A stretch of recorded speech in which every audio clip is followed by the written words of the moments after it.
Assalamu alaikum. Welcome to 168 Hours, where we bring you a recap of the past week's happenings. I am Mariam Shaushat with the news in details. President Dr. Mohammad Muizzu ratifies the 19th Amendment of the Export-Import Act of the Maldives. The amendment was approved by the Parliament on October 31st with the unanimous votes of 71 parliamentarians. The amendment seeks to introduce significant changes to the import duties on tobacco and tobacco products as part of the government's efforts to control tobacco use. Under the new amendment, the Act has been revised to modify the import regulations for tobacco products including prepared tobacco, tobacco alternatives, electronic cigarettes, vaping devices, heated tobacco products and their parts. Additionally, President Dr. Mohammad Muizzu has decided to ban the importation of e-cigarettes, vape products and related items starting from November 15th. The new import duty rates on tobacco and related products are general tobacco and prepared tobacco products, 200% on all items in this category, excluding specific items noting below. 50% duty plus $0.52 per cigarette. Traditional cigarettes, 50% duty plus $0.52 per traditional cigarette. Flavored chemicals used in electronic cigarettes and other tobacco products, 50% duty plus $0.52 per milliliter.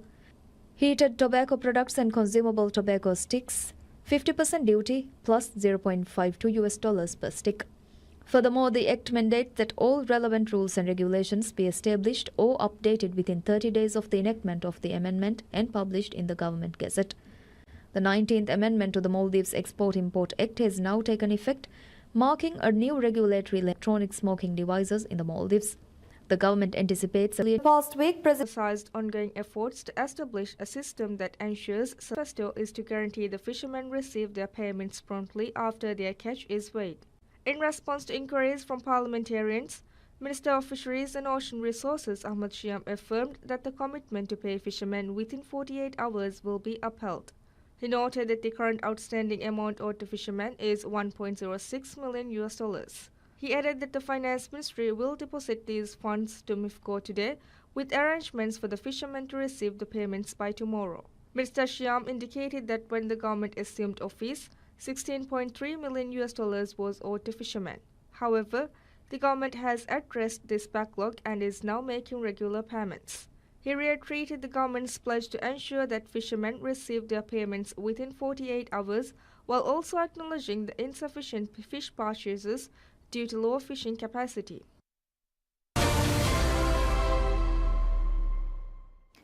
President Dr. Mohammad Muizzu announced that $162 million has been allocated from State Budget 2025 for housing projects. The statement was made by the President during the graduation ceremony of the Maldives National University, PSMNEWS. Speaking at the ceremony, President Dr. Muizzu stated that the administration prioritizes fostering a community with strong social cohesion alongside its goal of nurturing an academically capable generation. He highlighted that the 2025 state budget will focus on addressing the housing crisis, which he identified as one of the most pressing issues facing society today. The President disclosed that the new housing projects worth $97 million will also be launched next year, noting that this budget allocation represents the largest amount ever designated for housing in the Maldivian history. During his address, President Dr. Muizzu shed light on the efforts exerted by the government to diversify the economy and increase job opportunities. This includes the recently introduced creative economy targeting the youth, along with several opportunities to establish a complete payment gateway by selling various innovations. Furthermore, the President revealed the government's overarching goal of ensuring that the digital economy constitutes to at least 15% of the GDP by 2030. Aiming to achieve this target, the Maldives Monetary Authority (MMA) has begun preparations to introduce cryptocurrency or digital currency in the Maldives. Additionally, the President stated that the government aims to position the Maldives as a leader in the field of artificial intelligence. Reiterating that achieving results is the top priority, he affirmed his commitment to diligently pursue these objectives. During the past week, Minister of Finance Musa Zamir presented the State Budget 2025 worth $3.7 billion to the Parliament. The budget amounting to $3.7 billion anticipates $3.2 billion in expenses, which includes $2.3 billion for recurrent expenditures and $862.3 million for capital expenditures. An allocation of $804 million is designated for the Public Sector Investment Program (PSIP) projects. Minister Zamir noted that the government expects to receive $2.57 billion in donations, confirming that $428 million in savings is also anticipated due to stringent measures aimed at reducing state expenses. The budget was developed with the understanding that significant reforms will be implemented throughout 2025. The proposed reforms include transitioning from a subsidy system that grants subsidies to any requester to one that provides assistance only to those in need, strengthening and ensuring the sustainability of the Asanda health insurance system, hedging against fiscal and external sector risks related to fluctuations in oil prices, revising the pension scheme to eliminate wasteful expenditures, and reforming state-owned enterprises (SOEs). The government asserts that these reforms will be effectively executed alongside the next year's budget, emphasizing that the 2025 budget is responsible and represents the lowest deficit in recent history. The administration aims to maintain this momentum and reduce debt to sustainable levels. Minister of Finance Musa Zamir stated that the state budget 2025 will focus on reducing expenditures rather than generating revenue. Proposing the budget to the parliament, Minister Zamir stated that the government expenditure in recent years have alarmingly increased in the name of expanding the economy and providing essential services to residents. He pointed out that the budget 5 years ago, which was $1.8 billion, has risen to $3.3 billion in 2023, resulting in state debt increasing 124% of GDP. Addressing the parliament, Minister Zamir emphasized the need for the current administration to make concreted efforts to restart its fiscal approach. He highlighted the necessity of addressing the systematic issues that have arisen to achieve an independent, just, prosperous and secure lifestyle for residents. The government has set an overarching goal of raising GDP per capita to $10 billion by 2028. Minister Zamir further outlined the administration's aim to reform the economy and transform the northern and southern regions of the country into key economic hubs by the end of this presidential term. Additionally, the minister stated that the government seeks to reduce reliance on imported essential goods and services while transitioning the Maldives to generate electricity primarily from renewable energy sources. The government also prioritizes developing the skills of the population, introducing innovative products and services to the international market, and creating educational and business opportunities targeting women and children.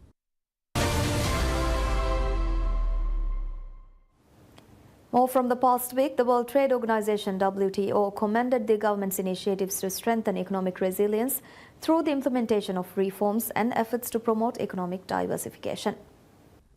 During the fourth WTO Trade Policy Review session, several member countries recognized the Maldives' trade policies and lauded the nation for its remarkable achievement in transitioning from a least developed country to upper middle income status in just over a decade.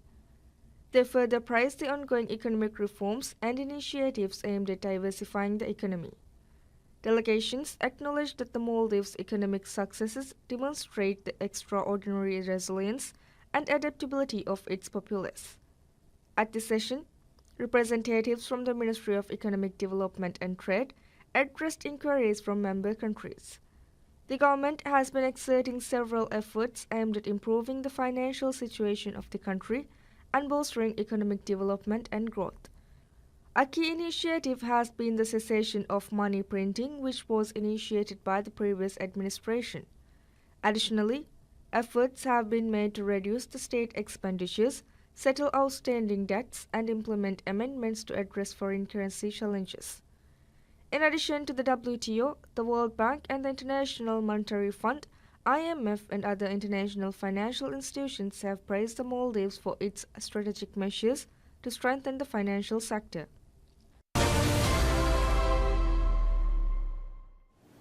Minister of Homeland Security and Technology Ali Hussain states that the deportation of a significant number of illegal immigrants has led to the transfer of many businesses previously controlled by foreigners into the hands of Maldivians.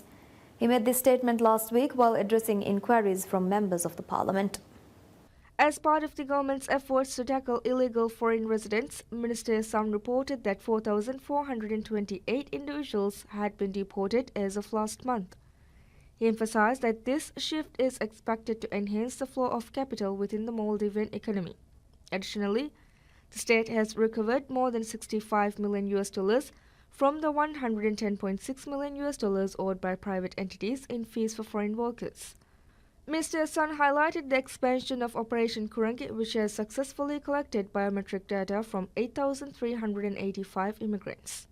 Efforts have begun in 96 islands, with work completed in 21 locations.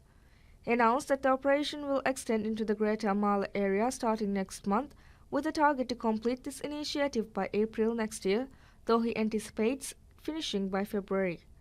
The government aims to resolve the issue of illegal foreigners within 3 years. Following data collection through Operation Kurangi, the ministry will begin the regularization process within 1 year. Minister of Housing, Land and Urban Development Ali Haidar assures that beneficiaries of Bimberia scheme will have their land plots officially registered, with the registration process expected to be completed within the next few months. He made this statement during an interview with PSMNEWS regarding the progress of the ongoing draw for land allocation from Gurifalo. Minister Haidar asserted that the land allocation process is being conducted impartially, free from any external influence. He stated that the registration process will conclude within a few months and the land will be officially handed over following the completion of the Tilamale Bridge. He also clarified that in accordance with regulations, registration cannot be issued for dredged land. However, a document will be provided to the beneficiaries. Minister Haidar further noted that the land use plan developed by the previous administration for the development of Gullifaru was inadequate. However, he emphasized that the current land use plan has been designed to create a comfortable environment for residents. He indicated that the new plan includes provision for social, economic and recreational purposes. A total of 3,520 plots of varying sizes have been allocated from Gullifaru. Detailed information regarding the current land use plan and the acquired areas will be accessible on the shelter portal. The previous land use plan lacked a stipulated distance of 100 feet between the industrial and residential zones. It was also situated far from residential areas where essential public services are provided. Furthermore, there was an insufficient provision of sports facilities and parks, with only 8% designated as green space. In contrast, the current land use plan formulated by the Ministry of Housing allocates 21% of the land for parks and green spaces. Residential areas and schools are designed to be within a 10-minute walking distance, while mosques are located just a 5-minute walk away. The new plan also designates 70,000 parking spaces throughout the area to accommodate vehicles.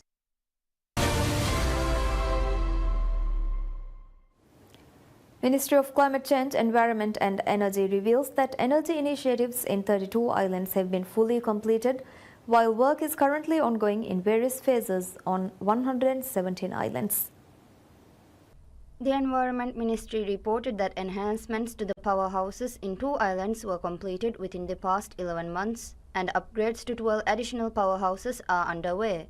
Furthermore, 1.9 megawatt-hour battery energy storage systems have been installed in 5 islands, and a system generating 2.5 megawatt-hours from solar energy has been implemented in 12 islands of Thai Atoll.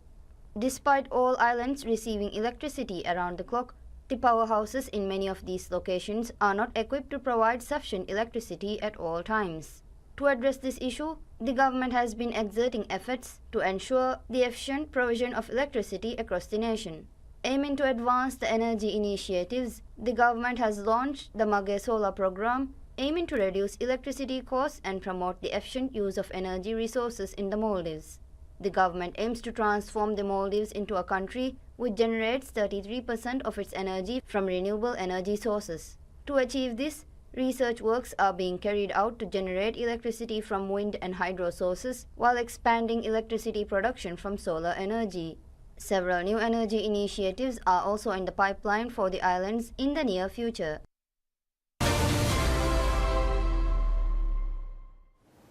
Minister of Construction and Infrastructure Dr. Abdullah Muttalib reveals that the budget allocated for over 300 projects this year were insufficient, noting that this was the primary challenge faced to launch new projects. Speaking at a press conference held at the President's office, Minister Dr. Muttalib stated that the previous administration allocated budgets for the projects which did not meet the state revenue. The minister disclosed that when the current administration took office, a total of 242 projects were ongoing and 80 newly contracted projects were present, with the 322 projects in total ongoing. He stressed that the previous administration allocated only $233 million for the projects valued at $2.5 billion. Addressing the media, Minister Dr. Muttalib revealed the ministry's objective of exerting maximum efforts to continue as many projects possible without halting, regardless of the financial situation, to fulfill the pledge of President Dr. Mohammad Moise. The minister stated that the biggest challenge the ministry faced to launch new projects were outstanding payments, which were present when it assumed office. Highlighting that these outstanding payments total $111 million, he mentioned that over $19.4 million was earmarked for contractors, irrespective of the amounts being sent to the Ministry of Finance. He added that these payments were not allocated in the supplementary budget proposed by the previous administration last year. During the press, the ministry provided information on the projects it's completed within a year and the projects it aims to complete by year-end. While a total of 37 projects worth $127 million were completed, it aims to complete 21 projects worth $97 million by the end of this year.